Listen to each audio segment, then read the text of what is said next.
नमस्कार। आज की इस खास चर्चा में हम पौराणिक कथाओं के सबसे जटिल और रहस्यमयी पात्रों में से एक के बारे में बात करने वाले हैं। रावण, एक ऐसा नाम जो सुनते ही दिमाग में तुरंत एक खलनायक की छवि उभर आती है ना? लेकिन सच तो ये है कि इस चरित्र की गहराई इससे कहीं ज्यादा है। तो चलिए बिना देर किए आज के इस दिलचस्प विश्लेषण को शुरू करते हैं।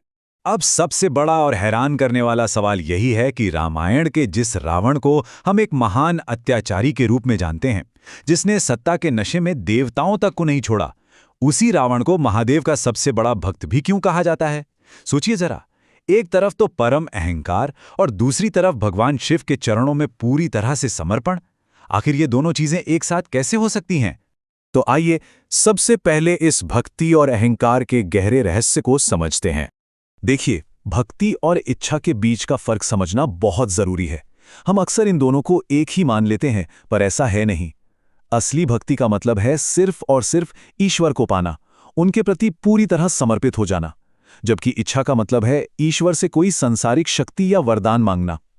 रावण के मामले में मजेदार बात यह है कि ये दोनों बातें एक साथ दिखती हैं। वो शिव को पाना तो चाहता था, लेकिन साथ ही उसे शिव से अपार शक्तियां भी चाहिए थी।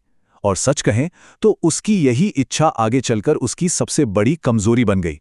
रावण को गहराई से समझने के लिए हमें उसके इस बहुआयामी व्यक्तित्व को देखना होगा। अगर हम उसके बैकग्राउंड पर नजर डालें तो एक तरफ वो एक अत्यंत विद्वान पंडित था, जिसे वेदों और शास्त्रों का बहुत गहरा ज्ञान था। वो एक महान तपस्वी और बेहतरीन संगीतज्ञ भी था। लेकिन दूसरी तरफ उसके अंदर कूट कूट कर भरा था असीमित अहंकार, घमंड और पूरी दुनिया पर राज करने की बेतहाशा भूख। उसका ये विशाल ज्ञान लगातार उसकी इसी सबसे बड़ी खामी के साथ टकरा रहा था। और हम सब जानते हैं कि ज्ञान और घमंड कभी एक साथ शांति से टिक नहीं सकते। अब बात करते हैं कैलाश पर्वत की उस मशहूर घटना की, जिसने सब कुछ बदल कर रख दिया।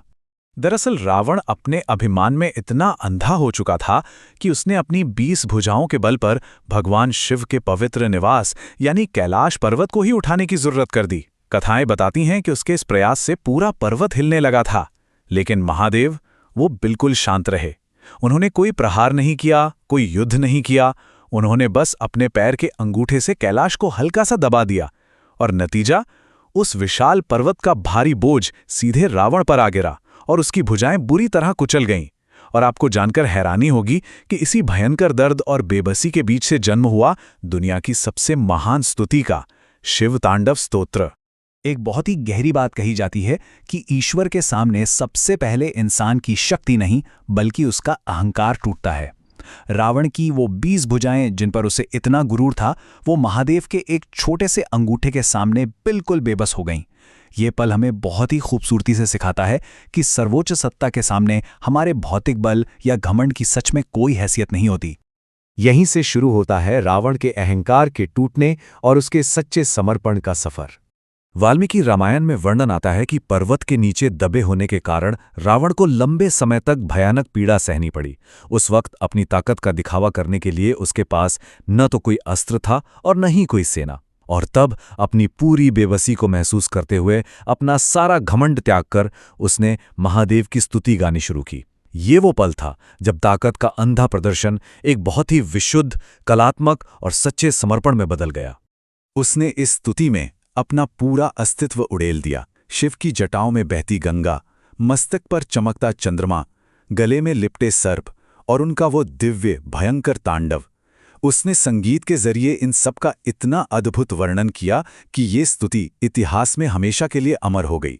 जरा सोचिए, एक पल पहले का वो घमंडी राजा अब पूरी तरह से शिव का एक समर्पित गायक बन चुका था।